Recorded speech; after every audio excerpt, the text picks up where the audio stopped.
This is the PS Vita, one of my favorite devices of all time. Some can argue it's one of the best handhelds of all time. But today, we're going to dive into memory lane to unbox the Vita and figure out what made it so special. And to some, not so special. This is the unboxing gadget. Let's get it.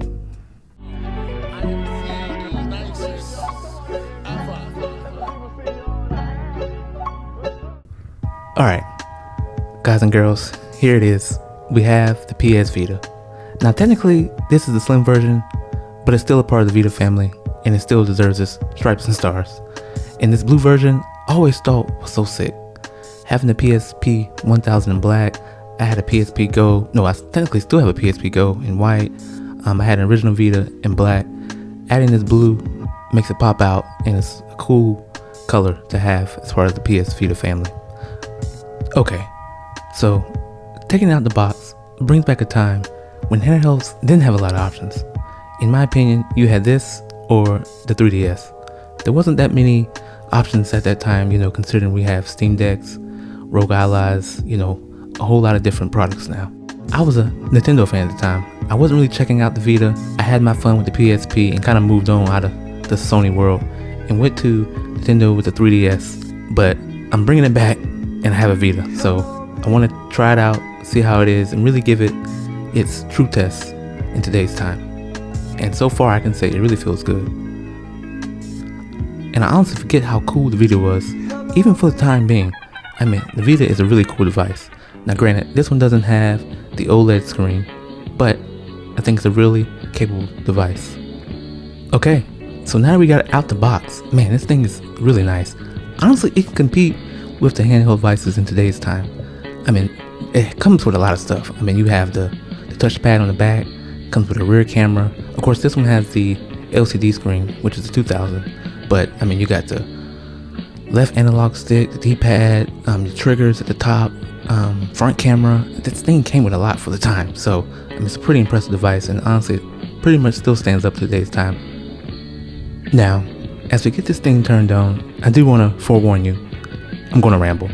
I want to ramble about what made the Vita not so popular. And in my opinion, I think it was due to several factors. And my first factor is the games. Now, the Vita did have a good catalog, but it was nowhere near as good as the 3DS catalog. I think the 3DS catalog had one of the best catalogs of all time for handheld gaming. And the Vita kind of fell far with that, and it didn't stand up to what it really could have been. And the second thing, I think when the Vita and 3DS came out, it was around that 2010, 2011 time where, the iPhone started coming out, mobile phones started coming out. And I think that kind of hindered the Vita in the sense that you can play games on your phone. And considering the catalog with the Vita and the handheld games on your phone, I think people kind of just gravitated more towards smartphones at that time and kind of, abandoned the Vita or, didn't give it its chance. But those are just my thoughts. I'm just some guy speaking, so don't, come at me. But I'm just saying those are my thoughts on why I think the Vita didn't live up to its hype. But now that we are revisiting it, I still think the Vita is really capable. And at this day and time, you can do a whole lot with the Vita. You can homebrew, you can install ROMs. Of course, you can play the vast catalog of PSP games, Vita games. You can do a whole lot with it. Now, do I think it's worth it more than a Steam Deck or Rogue Ally? No, because those you can still play AAA games and the Vita cannot. But if you have a budget and you're under $200, I think the Vita is still a good device to pick up. Alright, real quickly before we dive into some gameplay, let's check out the 3 different PSP models. Now granted, I don't have all the different versions, but we have a good representation of the 3 models. We got the Vita, we got the PSP Go, and we got the PSP 1000. Now of course the PSP 1000 is that old chunky form factor, and then we got the PSP Go with the slide up keyboard, and then we got the Vita. The Go was a good device. That one, you can easily take it anywhere, which is really portable. Then of course we got the PSP 1000, the kind of thick PSP version, which was always pretty good to go. And then of course the Vita, the one we're talking about today. Alright, so we did a comparison on the 3 models. We unboxed the PSP Vita. Let's check out some gameplay on the Vita and see how it stands up. Now, I don't have a whole lot of Vita games with this. I do have Virtual Tennis, and then we'll play Killzone. What's funny is, I actually picked this up on eBay. I think I paid $10.99 on eBay for this, but the person who originally had it paid $24.99 in GameStop. So $24.99 for Virtual Tennis, not bad. Of course, Vita games, as time went on, got harder and harder to find, but you know, here we are. Did you guys know that, you know, GameStop sells older games now? My local GameStop has some old Vita games, which is pretty cool. So, hey, if you're in the area or you have a GameStop in your area, check out GameStop. You might find some PS Vita games or some old PSP games. I was shocked to see some in there myself. But okay, here we are. The crazy thing is that the Vita, the form factor is like top tier. It's slim enough where you can slide in your pocket. The keys, the buttons, everything feels pretty good. And honestly, Virtual Tennis is a pretty good game to play. Okay, so play a little Virtual Tennis. Let's check out Killzone Mercenary. Now this game had some pretty good ratings. The graphics on the Vita were pretty top tier on this Killzone game for the time being.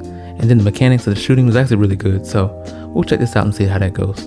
Now this game I didn't get on eBay. I actually kept this game from when I had my original Vita a while back. So this is my, you know, OG game from when I had it. I didn't have that many Vita games, but Killzone was definitely one that I had to cop and I just kept. I didn't have the Vita, but I still kept the game. So now I got the Vita back and I still have the game. So, you know, here we are. Okay, so we walked down memory lane and unboxed the PS Vita. Drop a comment below if you still have your Vita or if you're still looking for one. I still think the Vita is a pretty good device to pick up. Granted, you know, it doesn't quite compete with all the handhelds of today, but if you want a little bit of old school factory of, you know, Sony's handheld, I think the Vita is a good cop. And some of the proprietary games are pretty good, and some of the games you can really only get on Vita, so check it out. Either way, this was the unboxing gadget. I'll catch you guys next time. Peace.